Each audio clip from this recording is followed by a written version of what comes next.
ये ध्यान सूत्र है, meditation puts you in touch with the cosmic forces and the hidden forces of life that enrich and energise you.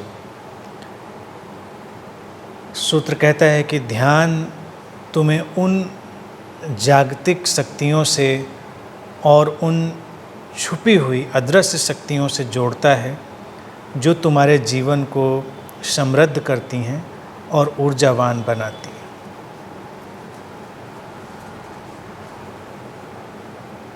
जीवन में एक रहस्य यात्रा करता है।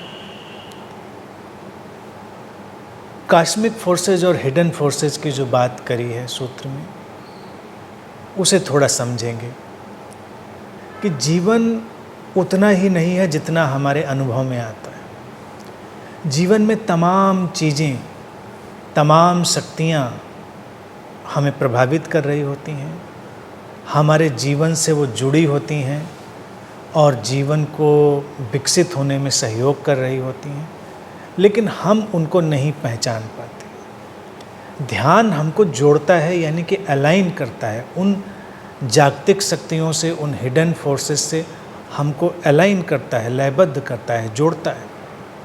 और वो जो अदृश्य शक्तियाँ हैं, छुपी हुई शक्तियाँ हैं और जागतिक शक्तियाँ हैं, वो हमारे जीवन को समृद्ध करती हैं, ऊर्जावान बनाती हैं।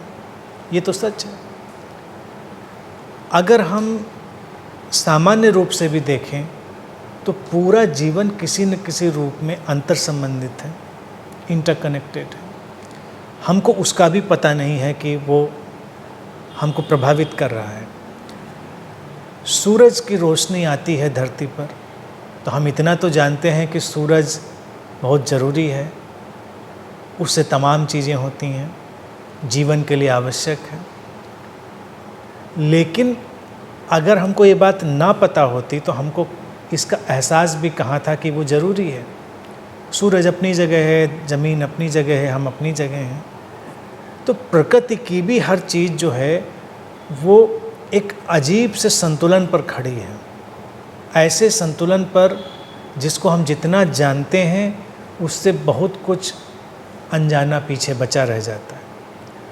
अगर सूरज के होने से धरती जीवित है, ऊर्जावान है, तो कौन जाने सूरज किसी और व्यवस्था पर जीवित हो, फिर वो व्यवस्था किसी और व्यवस्था पर। ये पूरा एक अंतर संबंधित जाल जीवन में हो सकता है। ये जितनी भी बातें अभी हम कर रहे हैं ये दृश्य हैं, लेकिन अदृश्य तल से भी तो चीज़ें हमको प्रभावित कर रही होती हैं।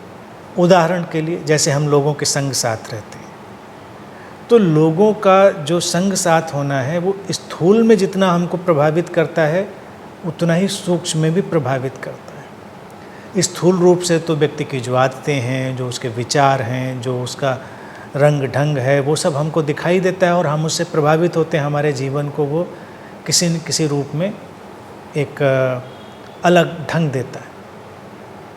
लेकिन जो लोग हमारे आसपास हैं, हमसे जुड़े हैं, उनकी सूक्ष्म उपस्थिति भी है, उनकी सूक्ष्म ऊर्जा है, वो भी वातावरण में होती है। वो अकथित तौर से बिना कहे हमको प्रभावित करती है, बदलती है। जैसे इस सूक्ष्म उपस्थिति और ऊर्जा को उदाहरण से समझें, प्रेम की घटना है। तो प्रेम तो एक बड़ी अदृश्य सी चीज़ है। एक व्यक्ति किसी के साथ हो सकता है बिना किसी प्रेम के, और एक व्यक्ति किसी के साथ हो सकता है प्रेम से, और दोनों ही हो सकता है जितनी देर हों उसके साथ वो कुछ भी ना करें, लेकिन जो प्रेम से भरा व्यक्ति है वो हमारे जीवन में समृद्धि लाएगा, हमें ऊर्जावान बनाएगा। और जो व्यक्ति प्रेम से भरा नहीं है वो हमारे जीवन को वैसा ही छोड़ देगा, उसमें कोई अलग चीज़ नहीं जोड़ेगा। तो इस तरह से तमाम अदृश्य शक्तियाँ बहती रहती हैं, प्रेम जैसी, शांति जैसी, समझ जैसी और भी अनेक, उनको हम अनुभव कर सकते हैं। ध्यान हमको उस सारे अदृश्य शक्तियों के जगत से जोड़ देता है, क्योंकि जब हम ध्यानपूर्ण होते हैं तो हम अतिशय रूप से संवेदनशील होते हैं, हम अतिशय रूप से सजग होते हैं, खुले हुए होते हैं, ग्रहणशील होते हैं और पूरे जगत की शक्तियों को अपने अंदर बहने देते हैं। तो ध्यान में जब हम जाते हैं तो ये सब पूरा जागतिक वातावरण हमारे साथ हमको रूपांतरित होने में सहयोग करने लगता है और यही ध्यान की बहुत ही चमत्कारिक देखा जाए चीज़ है। और ध्यान को भी अगर हम उस अदृश्य शक्ति के तौर से लें तो वो भी अदृश्य शक्ति है कि बस हम ध्यान में गए, दिखाई तो कुछ नहीं दिया, हम अपने अंदर स्थिर हुए, हम अपने अंदर शांत हुए और हमारा जीवन समृद्ध होने लगा, हमारा जीवन ऊर्जावान होने लगा हर तल पर। तो ये बहुत ही सुंदर सी बात है। इसको अगर हम समझते हैं तो जीवन हमारा और समृद्ध और ऊर्जावान हो जाता है।